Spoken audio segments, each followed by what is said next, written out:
नमस्कार।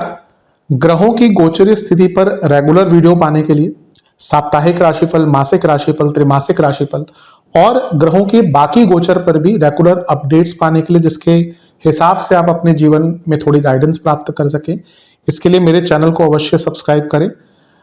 जिन लोगों ने सब्सक्राइब कर रखा है वो ऑल ये जो नोटिफिकेशन सेटिंग होती है इसको क्लिक करें, क्योंकि कभी कभी कुछ लोग बोलते हैं उनको नोटिफिकेशन नहीं मिलती। आशा करता हूं चैनल को सब्सक्राइब करेंगे और रेगुलर वीडियोस अवश्य आप देखेंगे। नमस्कार। ओम गणेशाय नमः। ओम नमः शिवाय। मैं निखिल ज्योतिषाचार्य आप सभी का मेरे चैनल पर पुनः स्वागत करता हूं। आशा करता हूं कि आप सभी स्वस्थ होंगे। महादेव की कृपा आप सभी पर सदैव बनी रहे। वीडियो कर्क यानी कि कैंसर के लिए बहुत विशेष है, क्योंकि यह वीडियो है मई 2026 के मासिक राशिफल के बारे में। कैसा रहेगा कर्क के लिए आने वाला महीना। जो मेरा मासिक राशिफल होता है वो जीवन की मुख्य चीज़ों पर आधारित होता है, जैसे कि सामान्य विश्लेषण, career, business, income, investment, love life, married life, students और सेहत। और इसके साथ ही वीडियो के अंत में मैं कुछ विशेष उपाय भी बताता हूँ जिसके करने से महीने की सकारात्मकता में वृद्धि होती है। यदि आपकी लग्न राशि या चंद्र राशि कर्क है, दोनों ही गाइडेंस के लिए इस राशिफल को देख सकते हैं। जहाँ से सूट और रिलेट आपको ज़्यादा करता है वहाँ से देखिए। व्यक्तिगत तौर पे मेरा मानना है लग्न से देखेंगे तो अच्छा, इनकेस नहीं पता है तो चंद्र राशि से भी इसको देख सकते हैं। शुरू करते हैं इस अत्यंत महत्वपूर्ण राशिफल का सामान्य विश्लेषण के साथ। शुरू करते हैं सामान्य विश्लेषण के साथ। इस महीने के प्रमुख बदलाव देख लेते हैं। पहला होगा 1 मई को, 1 मई को, जब पूर्णिमा योग आपका लगेगा और ये पूर्णिमा योग आपके चौथे घर में बनेगा। 11 मई को मंगल मेष में आ जाएंगे, यानी कि आपके 10वें घर में नवम भाव से। 14 मई को शुक्र मिथुन में आ जाएंगे, यानी कि आपके 12वें घर में। 15 मई को बुध वृषभ में आ जाएंगे, यानी कि आपके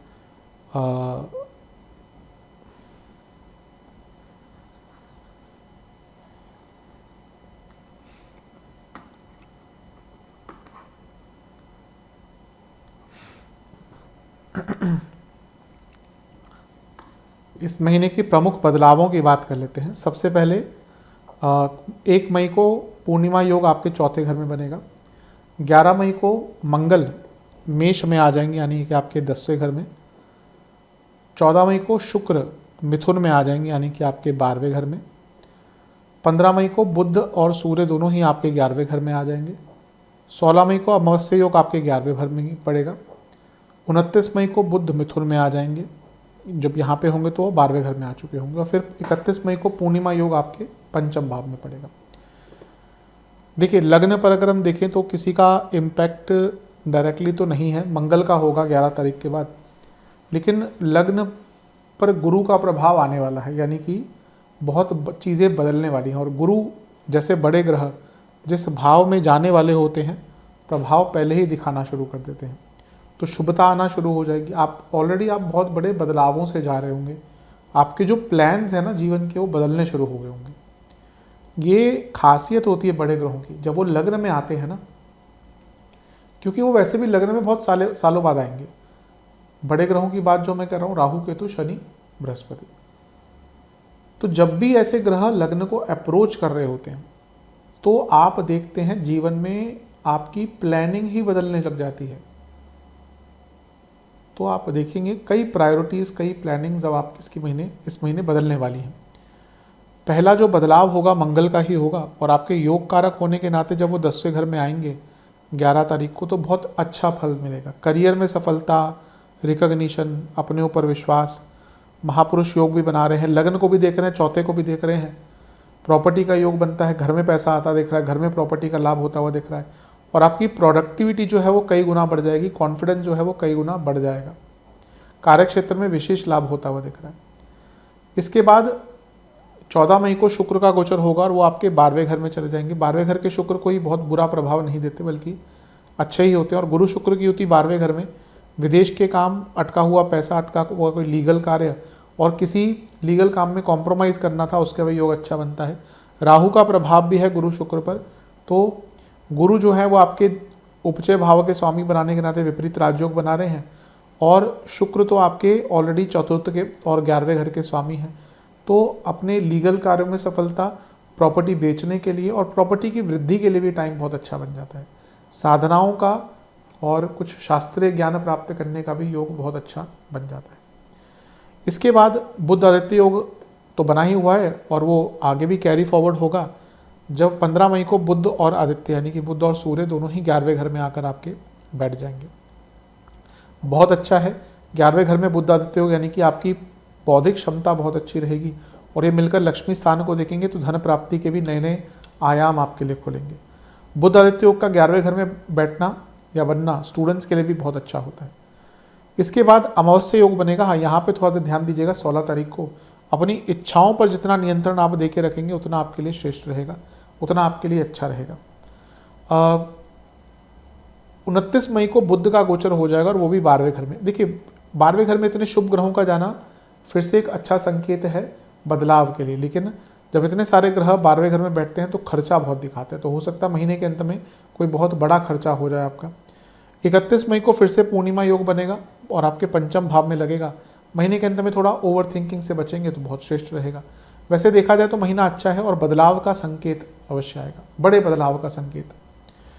विशेष प्रेडिक्शन, अपने ऊपर ट्रस्ट बढ़ाइए, सपनों की दुनिया से निकलिए, अपने आप को मेंटली और फिजिकली री एनर्जाइज कीजिए। कर्क वालों की आदत होती है अपनी सेहत को लेकर बहुत केयरलेस रहते हैं। ना कहना सीखिए और जितना हो सके ना लेट गो करना सीखिए। ये दो चीज़ें जिसने सीख ली ना जीवन बहुत सरल हो जाता है। आपके जीवन में सत्यता रखिए लेकिन किसी को अपने जीवन का आधार मत मान लीजिए। अभी लगता है कोई आपके जीवन का आधार बन चुका है। अगर ऐसा कभी भी होता है कि आपके जीवन का कोई आधार बन गया तो जीवन बहुत कष्टकारी हो जाता है। रिलैक्स रहिए, आगे बढ़िए, अपनी फीलिंग्स को भी महत्व दीजिए और थोड़े स्पॉन्टेनियस रहिए। अभी लगता है चीज़ें बहुत स्लो भी आपकी हो गई हैं। कुछ चीज़ें जिनसे बचना है, बहुत ज़्यादा एडवेंचरस नहीं होना, गिल्ट में नहीं जाना, फूलिश एक्टिविटीज़ या बहुत ज़्यादा बचकानी हरकतें, खैर हमें पता नहीं होता, लेकिन जो भी करें ना थोड़ा सा मैच्योरिटी के साथ करें तो अच्छा रहेगा। और बहुत सारी चीज़ें एक साथ भी स्टार्ट नहीं करनी, इन सब चीज़ों पर विचार कीजिएगा। महीना देखा जाए तो ठीक ही है आपका। चलते हैं करियर की तरफ। जहाँ तक करियर की बात है महीना ठीक ही है। 10वें घर में बुध आदित्य योग बना रहेगा आपका 14 तारीख तक। अच्छा है, सूझबूझ भरे काम करेंगे, क्रिएटिविटी, प्रोडक्टिविटी सब कुछ अच्छा दिख रहा है। हाँ, पूर्णिमा योग भी 1 तारीख को लग रहा है। पर्सनल लाइफ का जो प्रॉब्लम है उसको प्रोफेशनल लाइफ में मत आने दीजिएगा। मंगल का गोचर पहला होगा दिग्बली अवस्था में राजयोग बनाते हुए, पंच महापुरुष योग बनाते हुए आपके 10वें घर में आएंगे। करियर में बहुत प्रोडक्टिविटी दिख रही है। ऐसा लगता है कि करियर में एक प्रकार से बहुत बड़ा कोई लाभ, बहुत बड़ा नाम, रिकॉग्निशन, प्रमोशन सब कुछ आपको इस महीने प्राप्त होगी।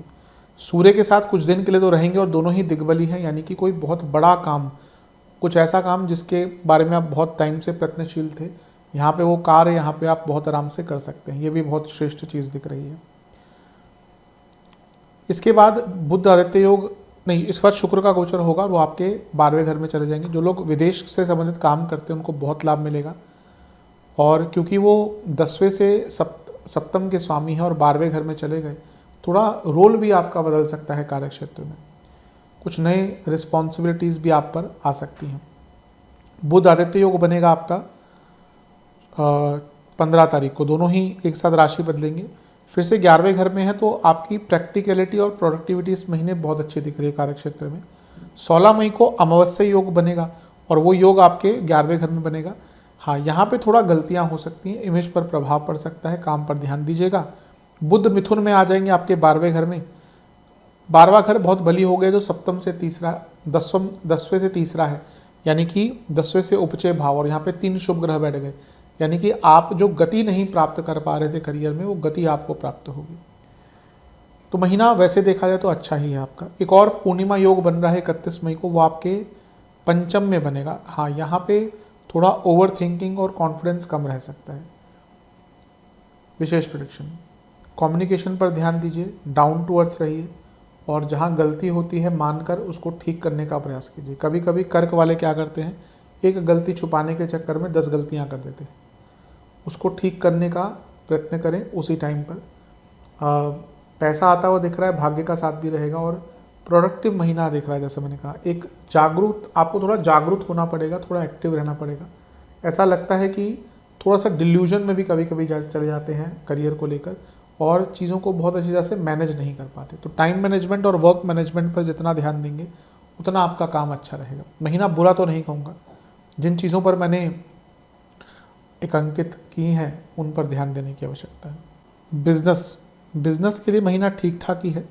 आपके 7वें घर के स्वामी आपके मंगल के साथ बैठे हैं, यानी कि शनि मंगल योग कारक हैं, तो काम बनेंगे। लेकिन शनि मंगल की अपनी में नहीं बनती, तो थोड़ा विरोध, थोड़ा अगर आपका बिजनेस बड़ा है जिसमें मैन पावर इन्वॉल्व है ना, तो मैन पावर की प्रॉब्लम आ सकती है इस महीने शुरुआती भाग में, फिर चीज़ें ठीक हो जाएंगी। पूर्णिमा योग 4थे घर में पड़ेगा 1 तारीख को, 7वें से 10वें में। तो कोई काम बहुत टाइम से अटक रहा था ना, वो थोड़ा सा शुरुआती भाग में ही बन सकता है।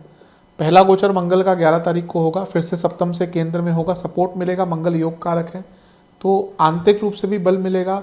पार्टनरशिप वाला बिजनेस है तो पार्टनर्स भी आपके एक्टिव हो जाएंगे, और एक ग्रुप एफर्ट से या एक लोगों के इन्वॉल्वमेंट से परस्पर काम करने के कारण प्रोडक्टिविटी बिजनेस में आपकी बढ़ती जाएगी। शुक्र का गोचर 12वें घर में होगा, ये होगा 14 तारीख को। कोई लोन चाहिए, कोई इन्वेस्टमेंट चाहिए, अच्छा टाइम है। और बुध और आदित्य यानी कि सूर्य बुध दोनों ही पंचम में आ जाएंगे, सप्तम से, लग्न से 11वें में, सप्तम से पंचम में। Ideas, creativity, problem solving capacity सब बढ़ेगा। अमावस्या योग आपका 16 मई को बनेगा, और ये कहाँ बनेगा, आपके 11वें घर में ही बनेगा, क्योंकि सूर्य के साथ ही होते हैं। और ये अंकित कर रहा है कि यहाँ पे कुछ गलती हो सकती है, तो कोई बहुत बड़ा डिसीजन 16-17 तारीख के आसपास ना लें। 29 को बुध भी आगे बढ़ जाएंगे, और आपके सप्तम से छठे में 3 शुभ ग्रह ये अंकित कर रहे हैं कि बिजनेस में कोई बहुत बड़ी प्रॉब्लम थी ना, वो महीने के अंत में पूरी हो सकती है या सॉल्व हो सकती है। और फिर पूर्णिमा योग आपके पंचम में बनना, सप्तम से 11वें में, ये भी यही अंकित कर रहा है कि कोई प्रॉब्लम्स का सॉल्व होना और किसी प्रॉब्लम का सॉल्यूशन प्राप्त होना। विशेष प्रेडिक्शन, अच्छा महीना दिख रहा है, डर भय कम होता हुआ दिख रहा है, एनकरेजमेंट मिलेगा आपके बिजनेस को। अपने सेंसेस पर बस कंट्रोल करके आगे बढ़ते रहिए, डर नहीं, भय नहीं, भय से निकलना पड़ेगा। ऐसा लगता है कि कुछ काम कर रहे थे, किसी चीज़ पर काम कर रहे थे, मेहनत कर रहे थे, वो भी इस महीने फल दिखाएगी। तो महीना बहुत अच्छा है, क्रिएटिविटी, स्टेबिलिटी और कॉन्टिन्यूटी आती हुई दिख रही है। हाँ, अगर आपका बिजनेस बहुत ज़्यादा कॉम्पिटिटिव नेचर का है ना, महीने के अंत में अपने कॉम्पिटिटर से थोड़ा सा बच के रहिएगा। महीना वैसा देखा जाए तो ठीक ही है। इनकम, इन्वेस्टमेंट और एक्सपेंसेस, इनकम के लिए तो महीना अच्छा ही है। शुक्र 11वें घर में रहेंगे, फिर उनकी युति आपके लक्ष्मी भाव के स्वामी के साथ, गुरु के साथ हो जाएगी। तो एक प्रकार से धन के लिए तो अच्छा ही है महीना। अगर हम इन्वेस्टमेंट की बात करें तो शुरुआती 10 दिन अच्छे हैं, बीच के 10 दिन अच्छे नहीं हैं, अंतिम 10 दिन भी अच्छे हैं। खर्चे पेट्स पर होंगे, अगर आपके घर में पेट्स हैं। बहुत नई शुरुआत, बहुत नई चीज़ों को आप आरंभ कर रहे हैं जीवन में, उस पर खर्चा होगा। कोर्ट केसेस पे खर्चे होंगे, वाहन आदि पे खर्चा होता दिख रहा है, और धार्मिक कार्यों पर बहुत खर्चा होगा। इलेक्ट्रिकल इक्विपमेंट्स पर बड़े खर्चे होंगे। इलाज पर, मेडिकल ट्रीटमेंट्स पर इस महीने या तो आपके या फिर घर में किसी के खर्चा होगा। लव एंड रिलेशनशिप की तरफ चलते हैं। नो कॉन्टैक्ट सिचुएशन, चांसेस बहुत ज़्यादा तो देखिए नहीं है, और थोड़ा ओवर एक्साइटमेंट के कारण आप बनती बात भी बिगाड़ सकते हैं, तो ज़्यादा ट्राई मत कीजिएगा। नए रिलेशनशिप के भी इस महीने बहुत चांसेस नहीं दिख रहे। अगर बातचीत चल रही है तो बहुत प्रयत्न मत कीजिएगा इस महीने। जो लोग रिलेशनशिप में है, देखिए पंचमेश शनि के साथ हैं मंगल 11 तारीख तक, तो थोड़ा लड़ाई झगड़े, वैराग्य, दूरियाँ आएंगी ही। प्रॉब्लम ये देख रहा है, लग रहा है कि इस महीने ना लड़ाई झगड़े बहुत होंगे, क्योंकि मंगल का गोचर पहला होगा और वो पंचम पर दृष्टि डालेंगे, और वो पंचमेश तो है लेकिन एक उग्रता बढ़ती हुई दिख रही है। शुक्र भी 12वें घर में चले जाएंगे 14 तारीख को, तो ये कुछ लोगों का ब्रेकअप करवा सकते हैं, क्योंकि गुरु के साथ बैठे हैं जो आपके एक प्रकार से देखें तो छठे घर के स्वामी हैं। तो ये आर्ग्यूमेंट्स वगैरह के कारण सडन ब्रेकअप्स होते हैं इस टाइम पे। बुध आदित्य योग पंचम पर दृष्टि डालेगा, यानी कि सूर्य बुध का गोचर 15 मई को। ये थोड़ा, क्योंकि बुध आदित्य योग थोड़ी क्लैरिटी, थोड़ा सा सूझबूझ वापस लाता है, लेकिन 16 तारीख को ही अमावस्या दोष बन जाए, अमावस्या योग बन जाएगा। तो 16 और 17 जितना कम बोल सकते हैं अपने पार्टनर से उतना अच्छा रहेगा। बुध का गोचर होगा और बुध आपके 11वें घर में आकर 12वें घर में आकर बैठ जाएंगे 29 मई को। ये भी ठीक ठाक है अगर आप थ्रू हार्ड कम्युनिकेशन, हार्ड मतलब not communication, through hard conversations, कभी कभी ना मुश्किल कन्वर्सेशंस अनिवार्य होती है रिलेशनशिप में। ये वो टाइम है टफ कन्वर्सेशन, टफ जो बातचीत होती है उसको करिए। वो कब तक आप उससे भागते रहेंगे। थोड़े होते हैं अवॉइडेंट कर्क वाले, या थोड़ा सा इग्नोरेंट नहीं कहूँगा, एस्केपिस्ट कहूँगा। तो जो मुश्किल टॉपिक्स हैं उनको डिस्कस करना पड़ेगा महीने के अंत में। विशेष प्रेडिक्शंस, बातचीत अच्छी रखिए, टाइम दीजिए, पर ज़्यादा स्पेस भी दीजिए अपने पार्टनर को। ऐसा लगता है कि कोई ऐसी चीज़ सामने आ सकती है जो अब तक छुपी हुई थी। किसी और का इन्वॉल्वमेंट बिल्कुल मत होने दीजिएगा रिलेशनशिप में, वरना आपको पता नहीं चलेगा कि चीज़ें कब एकदम गलती से भी किसी और का जिक्र, किसी और से बात, ये मत कीजिएगा। महीने का अंत थोड़ा टॉक्सिक हो सकता है रिलेशनशिप के लिए, मिश्रित सा दिख रहा है। चलते हैं वैवाहिक जीवन की तरफ। थोड़ा सा कठिन रहेगा क्योंकि सप्तमेश जो हैं वो आपके शनि मंगल के साथ रहेंगे। लड़ाई झगड़े अप्रैल में भी हुए होंगे काफ़ी, मई में भी होंगे 11 तारीख तक। चौथे घर में पूर्णिमा योग बन रहा है 1 तारीख को, थोड़ा इन लॉस के कारण प्रॉब्लम आ सकती है। उसके बाद चीज़ें थोड़ी बेटर होंगी। हाँ, मंगल जब राशि बदल देंगे 11 तारीख को, तो वहाँ से थोड़ा सा जो लड़ाई झगड़े हो रहे हैं ना वो कम होंगे, थोड़ी सी स्थिरता आना शुरू होगी। शुक्र का गोचर भी 12वें घर में बहुत बुरा नहीं होता मैरिड लाइफ के लिए, इंटीमेसी आदि थोड़ी बेटर होती है। बुध आदित्य योग का भी 15 तारीख को बनना सप्तम से पंचम में, एक जो थॉट प्रोसेस खराब हो गया था, नहीं मिल पा रहा था, नहीं मैच हो पा रहा था, वो मैच होगा। और इसके बाद अगर हम बात करें तो हाँ, अमावस्या योग पड़ेगा 16 तारीख को। यहाँ पे थोड़ा मिसकम्युनिकेशन हो सकता है, उससे बच के रहिएगा। बुध फिर से राशि बदलकर आपके 12वें घर में, देखिए किसी भी भाव से अगर 6ठे 8वें में शुभ ग्रह आके बैठ जाते हैं तो उस भाव को की प्रॉब्लम्स को सॉल्व कर सकते हैं। तो अगर आपके बीच में मैरिड लाइफ में कोई प्रॉब्लम आ रही है तो महीने का अंतिम भाग जब 3 शुभ ग्रह आपके सप्तम से 6ठे लग्न से 12वें में होंगे, प्रॉब्लम सॉल्व हो सकती है। ध्यान दीजिएगा इसका। बातचीत से ही होगी, कोई लाठी भाला लेकर तो खैर कभी कभी मैरिड लाइफ में भी ऐसी सिचुएशन आती है कि लाठी भाला वाली ना होता, बेलन वेलन तो कभी कभी आ ही जाता है, चकला वेलन। लेकिन यहाँ पे ऐसी स्थिति नहीं आनी चाहिए। यहाँ पे आराम से, प्यार से, मोहब्बत से एक दूसरे की जो प्रॉब्लम्स है उसको समझिए और उसको सुलझाने की कोशिश कीजिए। पूर्णिमा योग पंचम में लगेगा आपका महीने के अंत में। थोड़ा सेंसिटिव टाइम होगा, पुरानी बातों को बीच में मत लेकर आइएगा। विशेष प्रेडिक्शन, ठीक होता हुआ चीज़ों को ठीक करना है ना, महीना अच्छा है। शैलो थिंकिंग से निकलिएगा। कभी कभी क्या होता है ना कि हम बहुत छोटी सोच रख लेते हैं, छोटी सोच से जीवन नहीं चलता। सोच बड़ी कीजिए, कार्य सरल कीजिए और रिस्पेक्ट दीजिए अपने पार्टनर को।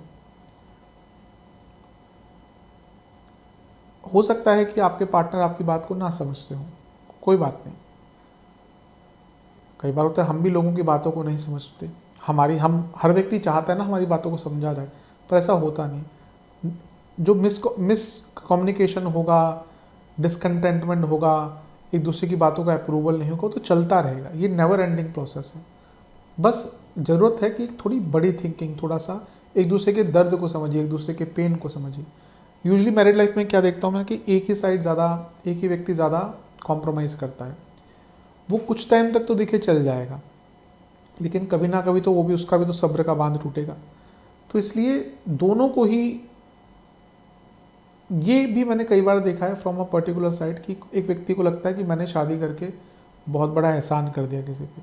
ये भी बहुत गलत चीज़ है। और कभी कभी दोनों में से किसी को भी लग सकता है, ऐसा नहीं कि मैं पुरुष की बात करूँ, महिला की बात करूँ। ये भाव निकालिए। मैरिड लाइफ में जितनी इक्वालिटी आएगी ना कि हाँ मैं ये कर रहा हूँ तो तुम ये करो, मैं ये कर रही हूँ तो तुम ये करो, और दोनों में समानता, दोनों में रिस्पेक्ट होनी चाहिए। रिस्पेक्ट नहीं है मैरिड लाइफ में या किसी भी रिश्ते में, नहीं चलेगा। तो इन सब चीज़ों पर ध्यान दीजिए, कमिटमेंट पर ध्यान दीजिए और थोड़ा सा अपने लिए भी स्पेस निकालिए। मैं कई बार देखता हूँ लोग मैरिड लाइफ के बाद ना अपने दोस्तों के साथ घूमना ही बंद कर देते हैं। बहुत गलत चीज़ है ये। हर व्यक्ति का, हर रिश्ते का अलग स्थान है जीवन में। ये मैंने ट्रेंड पिछले कुछ 7-8-10 सालों में ज़्यादा देखा है, क्योंकि ये दिखाने के लिए कि मेड फॉर ईच अदर कुछ नहीं होता।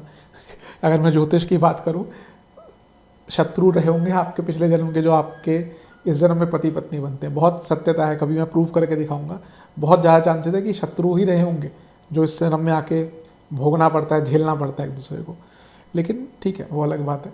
लेकिन बाकी लोगों के लिए भी थोड़ा सा समय निकाला कीजिए। चलते हैं स्टूडेंट्स की तरफ। एग्ज़ाम्स शुरुआती 10 दिन अच्छे हैं, लेकिन ओवर बर्डन, ओवर प्रेशर लेकर अपना रिजल्ट ख़राब करेंगे, अपना एग्ज़ाम ख़राब करेंगे। बीच के 10 दिन अच्छे हैं, अंतिम 10 दिन बहुत मानसिक रूप से पीड़ा दिख रही है। स्टूडेंट्स के लिए वैसे ठीक ही है, पंचमेश की स्थिति पूरे महीने अच्छी है।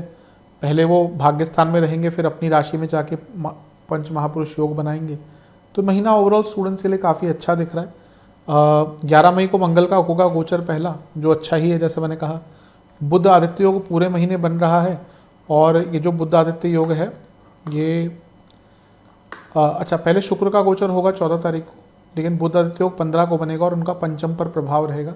तो महीना ओवरऑल जैसे मैंने कहा ना, स्टूडेंट्स के लिए काफ़ी अच्छा ही, काफ़ी श्रेष्ठ ही दिख रहा है। हाँ, महीने के अंत में एकदम पूर्णिमा योग बन रहा है पंचम भाव पर, यहाँ पे थोड़ा माइंड अनस्टेबल रह सकता है, उस पर ध्यान दीजिएगा। विशेष प्रेडिक्शन, ओवर एक्साइटमेंट नहीं, टाइम मैनेजमेंट पर ध्यान दीजिए। स्ट्रेस मत लीजिए, महीना स्ट्रेस बहुत दिख रहा है और उसके कारण काम खराब ही होता है। पुरानी चीज़ों से निकलिए, अपने जीवन को सही रास्ते पर लेके आइए, और जितना हो सके अपने जीवन में अपने आप को समय दीजिए, अपने आप को बेटर करने का प्रयास कीजिए। महीना ठीक है आपका, बुरा नहीं है। सेहत की बात करते हैं। सेहत की जहाँ तक बात है, जिनको स्किन डिसऑर्डर्स, पेट की प्रॉब्लम, एंग्जाइटी, स्लीप डिसऑर्डर्स और हार्मोनल प्रॉब्लम है, उनकी दिक्कत ज़्यादा बढ़ेगी। शुरुआती 10 दिन में एसिडिटी, पेट के रोग, डायबिटीज़ वाले लोग बहुत ध्यान दें। सर के रोग तंग करेंगे।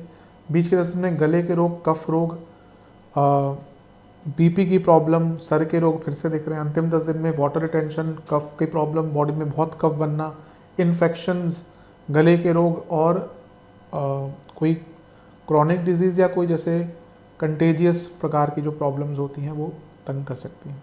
उपाय के स्वरूप में पंचामृत बनाइए, उसमें सफ़ेद तिल और कुछ गुलाब की पंखुड़ियाँ मिलाकर महादेव का अभिषेक करें, फिर गंगा जल से अभिषेक करें। 4 घी के दिए अर्पण करें, जिसमें हर दिए में इलायची और अक्षत यानी कि चावल हों।